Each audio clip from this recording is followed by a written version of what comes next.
আজকে আমরা প্রায় ১০০ বছর পেছনে ফিরে যাব। হুম ১৯২৫ সালের একটা বই নিয়ে কথা বলবো, ফ্লরেন্স স্কোভেল শিনের লেখা the game of life and how to play ইট।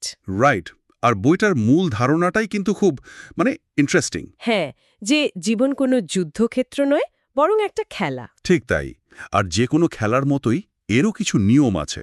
আর সেই নিয়মগুলো আমরা খুঁজে দেখব। শিনের মতে এই নিয়মগুলো আমাদের ভেতর থেকেই তৈরি হয়, তাই না? একদম। আমাদের চিন্তা, আমাদের বিশ্বাস, এমনকি আমাদের মুখের কথাই এই খেলার ফলাফল ঠিক করে দেয়। তাহলে চলুন এই বিষয়টার গভীরে প্রবেশ করা যাক। প্রায় ১ শতাব্দী আগের এই ধারণাগুলো আজকের দিনেও কি প্রাসঙ্গিক? তাহলে প্রথমেই খেলার মূল সূত্রটা দিয়ে শুরু করা যাক। হ্যাঁ। শিন বলছেন এই খেলাটা হলো দেওয়া এবং নেওয়ার। খুব সহজ কথা। মানুষ যা বপন করে তাই কাটে। মানে আমরা মহাবিশ্বকে যা দিচ্ছি সেটাই আমাদের কাছে ফিরে আসছে। বহুগুণ হয়ে ফিরে আসছে। আর এই বপন করার জন্য সবচেয়ে শক্তিশালী যন্ত্র হিসেবে তিনি কল্পনা শক্তির কথা বলেছেন। মনের কাঁচি বা the scissors of the mind, এই উপমাটা আমার অসাধারণ লেগেছে। ব্যাপারটা কি একটু বুঝিয়ে বলবেন? ধরুন আমাদের মন সারাদিন ধরে অজস্র ছবি তৈরি করছে আর কেটে চলেছে। আচ্ছা। আমরা যা নিয়ে সবচেয়ে বেশি ভাবি, যা কিছুকে ভয় পাই বা যা পাওয়ার জন্য তীব্র আকাঙ্ক্ষা করি, এই মনের কাঁচি সেই ছবিগুলোকে আমাদের বাস্তব জীবনে সেঁটে দেয়। এটা তো আজকালকার ম্যানিফেস্টেশন বা ল অফ অ্যাট্রাকশনের ধারণার মতোই শোনাচ্ছে। হ্যাঁ, কিন্তু ভাবুন প্রায় ১০০ বছর আগে এই ধারণাটা কতটা বিপ্লবী ছিল। তা ঠিক, তবে এর একটা অন্ধকার দিকও তো আছে। যদি আমরা নেতিবাচক কিছু নিয়ে ভাবতে থাকি। ঠিক এখানেই বিপদ। বইটিতে এক ব্যক্তির একটা করুণ উদাহরণ আছে। তিনি একটা অত্যন্ত বিরল রোগের ভয়ে এতটাই আচ্ছন্ন ছিলেন যে সারাদিন শুধু সেই রোগটা নিয়েই পড়তেন, তার লক্ষণগুলো কল্পনা করতেন। মানে অবসেসড হয়ে গিয়েছিলেন। পুরোপুরি। আর তার এই অবিরাম মানসিক চর্চা, এই ভয় একসময় তার শরীরকে সেই রোগটা তৈরি করতে বাধ্য করে এবং শেষ পর্যন্ত তিনি তাতেই মারা যান। তার মানে উনি আক্ষরিক অর্থেই নিজেকে দুশ্চিন্তা করে মেরে ফেলেছেন। হ্যাঁ, এটা মনের শক্তির একটা ভয়ঙ্কর দিক। তাহলে মন ঠিক কিভাবে কাজ করে শিন কি তা ভেঙে দেখিয়েছেন? হ্যাঁ, এবং এটা বোঝা খুব জরুরি। তিনি মনকে ৩টে স্তরে ভাগ করেছেন। আচ্ছা।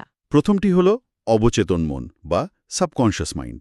এটাকে ভাবতে পারেন একটা উর্বর জমির মতো, যার নিজস্ব কোনো ভালো মন্দ বোধ নেই, তাই তো? একদম। তাকে যে নির্দেশ দেয়া হয় সে সেটাই অক্ষরে অক্ষরে পালন করে। আর নির্দেশটা দেয় কে? নির্দেশ দেয় দ্বিতীয় স্তর, মানে চেতন মন বা কনশিয়াস মাইন্ড। আমাদের এই প্রতিদিনের যুক্তিবাদী মন। হ্যাঁ, যে বাইরে জগৎ দেখে শেখে। সে দেখে অভাব, অসুস্থতা, সীমাবদ্ধতা। আর এই দেখাই অবচেতন মনের জন্য নির্দেশ হয়ে যায়। কিন্তু আপনি তো ৩টে স্তরের কথা বললেন। ঠিক। তৃতীয় স্তরটি হল অতিচেতন মন বা সুপার কনশিয়াস মাইন্ড। শিন একে বলেছেন আমাদের ভেতরের ঈশ্বর মন। ঈশ্বর মন। হ্যাঁ, এখানেই আমাদের জীবনের নিখুঁত পরিকল্পনা বা ঐশ্বরিক নকশা জমা থাকে। এই অবচেতন মনের শক্তি নিয়ে কোনো উদাহরণ আছে বইয়ে? একটা অদ্ভুত উদাহরণ আছে। এক নারী ছোটবেলায় বিধবা সাজার খেলা খেলতে খুব ভালোবাসতেন। বলেন কি? এটা তো বেশ অন্যরকম খেলা। তিনি কালো ওড়না পরে কান্নার অভিনয় করতেন আর সবাই মজা পেত। আমরা ছোটবেলায় কত অদ্ভুত খেলা খেলতাম, ভাবতেই কেমন লাগছে যে সেগুলোরও কোনো প্রভাব থাকতে পারে।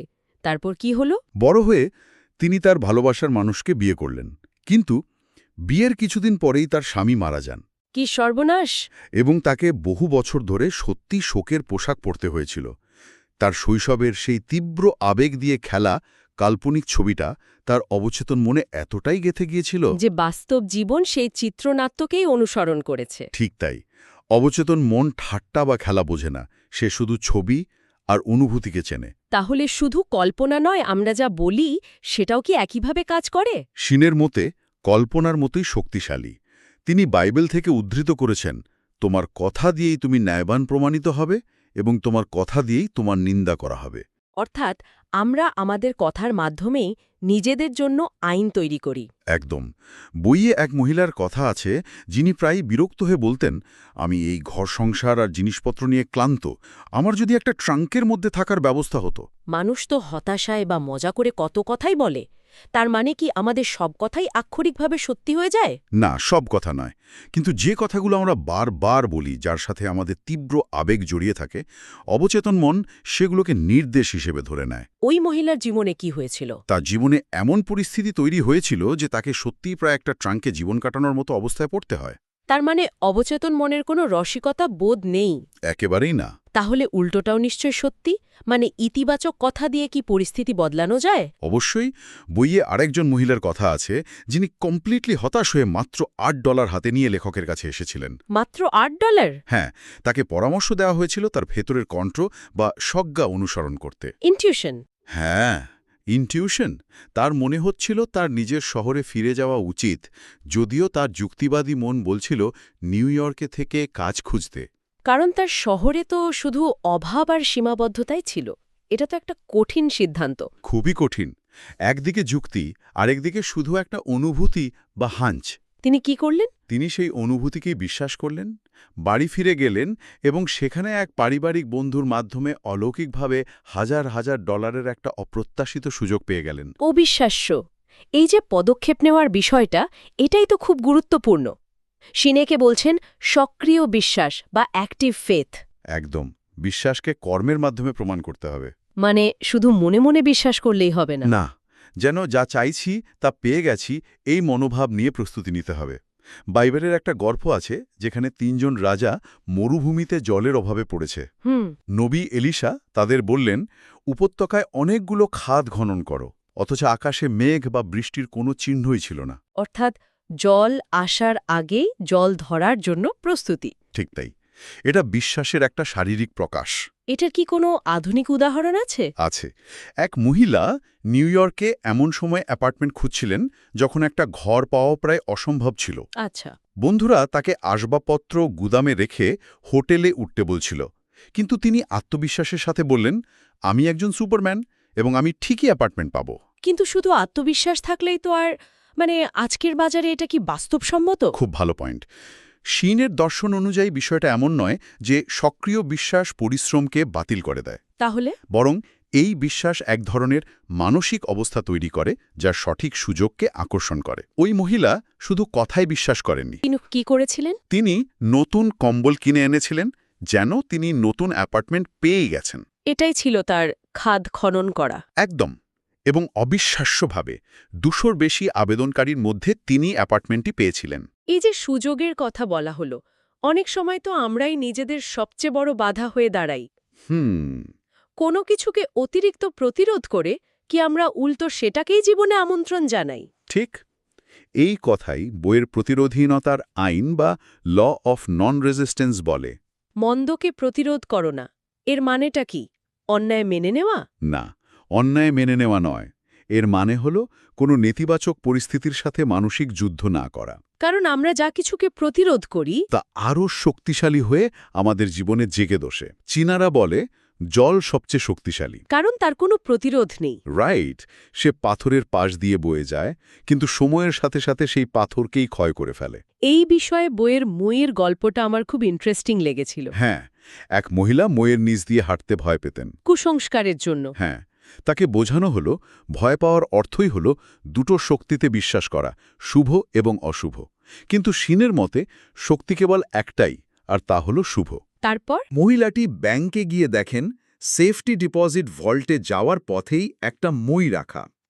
তিনি প্রথমে ভয় পেয়ে ফিরে এলেন। কিন্তু পরে নিশ্চয়ই ভয়টাকে জয় করার সিদ্ধান্ত নিলেন। ঠিক, তিনি সাহসের সাথে আবার ব্যাংকে ফিরে গেলেন। গিয়ে দেখেন সেখানে কোনো মই নেই। বলেন কি? তার ভয়টাই ওই মইয়ের মতো বাধা তৈরি করেছিল, আর তার নির্ভীকতা সেই বাধাকে অদৃশ্য করে দিয়েছে। প্রতিরোধ করা বা ভয় পাওয়া, এই অনুভূতিগুলো তো আমাদের কর্মের মধ্যেই পড়ে। সেন কর্মফল বা কার্মাকে কিভাবে ব্যাখ্যা করেছেন? তিনি কর্মফলকে একটা বুমের্যাংয়ের সাথে তুলনা করেছেন। মানে যা ছুড়ব তাই ফিরে আসবে? একদম। আমাদের চিন্তা, কথা, কাজ সবই। এক মহিলা তার মাসির সাথে খুব খিটখিট করতেন।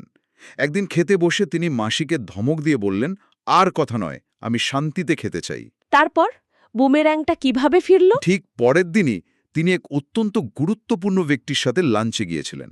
কথা শুরু করতে যাবেন এমন সময় সেই ব্যক্তি তাকে প্রায় একই ভাষায় বললেন। আর কথা নয়, আমি শান্তিতে খেতে চাই। ঠিক তাই, তার নিজের ছুড়ে দেওয়া শব্দই তার কাছে ফিরে এসেছিল। তাহলে কি আমরা আমাদের পুরনো ভুলের জালে চিরকাল বন্দী? এটা তো খুব হতাশাজনক একটা ধারণা। এখানে শিন ক্ষমার আইন বা ল অফ ফরগিভনেসের কথা বলেছেন। যা কর্মের আইনের ঊর্ধ্বে কাজ করে। হ্যাঁ, তিনি একে অনুগ্রহের আইন বা ল অফ গ্রেস বলেছেন। আমরা সচেতনভাবে ক্ষমা চেয়ে এবং অন্যকে ক্ষমা করে কর্মের এই চক্রকে ভেঙে দিতে পারি। এটারও কি কোনো গল্প আছে? আছে এক মহিলার গল্প, যিনি ব্যাংকে একটি নকল $20 বিল পেয়েছিলেন। পরে তার মনে পড়ে যে তিনি নিজেই মজা করে এক বন্ধুকে নকল টাকা পাঠিয়েছিলেন। কর্মফল তাকে সেটাই ফিরিয়ে দিয়েছে। তাহলে তিনি কি করলেন? তিনি কর্মের নিয়ম মেনে নেওয়ার বদলে অনুগ্রহের আইনের সাহায্য নিলেন, ঈশ্বরের কাছে ক্ষমা চাইলেন এবং সাহসের সাথে ব্যাংকে ফিরে গেলেন ব্যাপারটা জানাতে। ফল কি হলো? আশ্চর্যের বিষয় হল, ব্যাংক কর্তৃপক্ষ নিজেদের ভুল স্বীকার করে ক্ষমা চেয়ে তাকে একটি আসল বিল দেয়। তার ক্ষমা চাওয়ার কাজটি পরিস্থিতিকে নিরপেক্ষ করে দিয়েছিল। তাহলে আমরা দেখলাম কিভাবে আমাদের মন আর কথা কাজ করে, আর কিছু মহাজাগতিক নিয়মও জানলাম। কিন্তু এই খেলার আসল উদ্দেশ্যটা কি? ভালোবাসা কি এর কেন্দ্রে আছে? শিনের মতে ভালোবাসাই হল এই খেলার মূল চালিকা শক্তি। একে অপরকে ভালোবাসো, এই একটি আইন। হ্যাঁ, এই একটি আইন মেনে চললে বাকি সব আইন পূর্ণ হয়। ভালোবাসা মহাবিশ্বের সবচেয়ে শক্তিশালী চৌম্বকীয় শক্তি। আর সমস্ত অসুস্থতা, দুঃখ আর অভাবের মূলে রয়েছে ভালোবাসার আইনের লঙ্ঘন। ঠিক, ঘৃণা, সমালোচনা, বিদ্বেষ এগুলোই বুমের্যাং হয়ে আমাদের জীবনে অসুস্থতা নিয়ে আসে। এর সমর্থনে কি বইয়ে কোনো শক্তিশালী উদাহরণ আছে? একটি অসাধারণ উদাহরণ আছে। এক সফল অভিনেত্রীর একটা ভয়ঙ্কর চর্মরোগ হয়, যা ডাক্তারদের মতে নিরাময়যোগ্য ছিল না। আচ্ছা।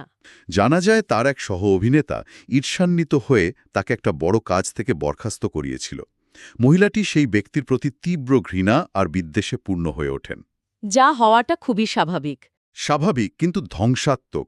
তিনি আধ্যাত্মিক পথে এসে প্রার্থনা শুরু করেন, ঈশ্বর, আমাকে এই ঘৃণা থেকে মুক্তি দাও। এটা তো খুব কঠিন কাজ। খুবই। তিনি টানা ৩ রাত ঘুমোতে যাওয়ার আগে ওই ব্যক্তির জন্য নিঃস্বার্থ ভালোবাসা পাঠান এবং তার মঙ্গল কামনা করেন। তারপর কি হলো? তৃতীয় দিন সকালে তিনি দেখেন তার চর্মরোগ সম্পূর্ণ সেরে গেছে। অবিশ্বাস্য! ভালোবাসা আইনকে পূর্ণ করেছিল এবং তার অসুস্থতার মূল কারণ অর্থাৎ ঘৃণা মুছে দিয়েছিল। অসাধারণ! সবশেষে বইয়ের যে ধারণাটি আমার কাছে সবচেয়ে গভীর মনে হয়েছে, সেটি হলো ঐশ্বরিক নকশা বা ডিভাইন ডিজাইন। এর মানে কি? এর মানে হলো প্রত্যেক মানুষের জন্য একটা নিখুঁত জীবন পরিকল্পনা রয়েছে, একটা বিশেষ কাজ যা শুধু তিনিই করতে পারেন, একটা জায়গা যা শুধু তিনিই পূরণ করতে পারেন। আমাদের ভেতরের প্রতিভা বা স্বকীয়তাই হলো সেই নকশার চাবিকাঠি। একদম। শিনের মতে বেশিরভাগ মানুষ অসুখী কারণ তারা তাদের আসল পথ থেকে অনেক দূরে সরে গিয়ে অন্য কারোর জীবনযাপন করার চেষ্টা করছে। এই ঐশ্বরিক নকশার ধারণাটা শুনতে খুব ভালো লাগে, কিন্তু একজন সাধারণ মানুষ কিভাবে বুঝবে যে কোনটা তার আসল পথ? শিনের মতে প্রথম ধাপ হল এর অস্তিত্বকে বিশ্বাস করা এবং এটি জানার জন্য আন্তরিকভাবে চাওয়া। মানে শুধু চাইলেই হবে? বই অনুযায়ী আমাদের সর্বোচ্চ চাওয়া হওয়া উচিত, হে অসীম সত্তা, আমার জীবনের ঐশ্বরিক নকশা আমার কাছে প্রকাশ করো, আমার ভেতরে প্রতিভাকে মুক্তি দাও। আচ্ছা। যখন কেউ আন্তরিকভাবে এটা জানতে চায়, তখন সজ্ঞা বা ইনটিউশনের মাধ্যমে, বিভিন্ন সুযোগের মাধ্যমে পথ খুলতে শুরু করে। তার মানে সাফল্য বা অর্থ না চেয়ে নিজের আসল পথটা চাওয়া উচিত। ঠিক তাই, কারণ শিনের মতে এই নিখুঁত পরিকল্পনার মধ্যেই স্বাস্থ্য, সম্পদ, ভালোবাসা এবং নিখুঁত আত্মপ্রকাশ সবই অন্তর্ভুক্ত। একটা প্যাকেজ ডিলের মতো। হ্যাঁ, অনেকটা সেরকমই। যখন আপনি আপনার আসল পথে চলবেন, তখন বাকি সব কিছু আপনা আপনিই চলে আসবে, যা সেই পথকে সমর্থন করার জন্য প্রয়োজন। আজকের আলোচনা থেকে এটা স্পষ্ট যে ফ্লোরেন্স কোভেলশিনের মতে জীবনটা বাইরে থেকে আমাদের ওপর চাপিয়ে দেওয়া কোনো ঘটনা নয়, বরং আমাদের ভেতর থেকে তৈরি হওয়া এক বাস্তবতার প্রতিচ্ছবি। আমাদের চিন্তা, কথা আর বিশ্বাসই এই খেলার নিয়ম তৈরি করে। ঠিক। সবশেষে শ্রোতাদের জন্য একটা প্রশ্ন রেখে যেতে চাই। হ্যাঁ, বইটি আমাদের ভাবতে বাধ্য করে। আমরা হয়তো নিজেদের যুক্তিবাদী মন দিয়ে নিজেদের জন্য একটা ছোট নিরাপদ কুঁড়েঘর পরিকল্পনা করছি। কিন্তু মহাবিশ্বের পরিকল্পনা হয়তো আমাদের জন্য এক বিশাল প্রাসাদ তৈরির। একদম। তো ভাবার বিষয় হলো, যদি সত্যিই আমাদের প্রত্যেকের জন্য একটি ঐশ্বরিক নকশা থাকে, তবে সেই বিশালতার দাবি করার পর আমাদের জীবনে যে পরিবর্তনগুলো আসবে তার দায়িত্ব নেওয়ার জন্য আমরা কি মানসিকভাবে প্রস্তুত?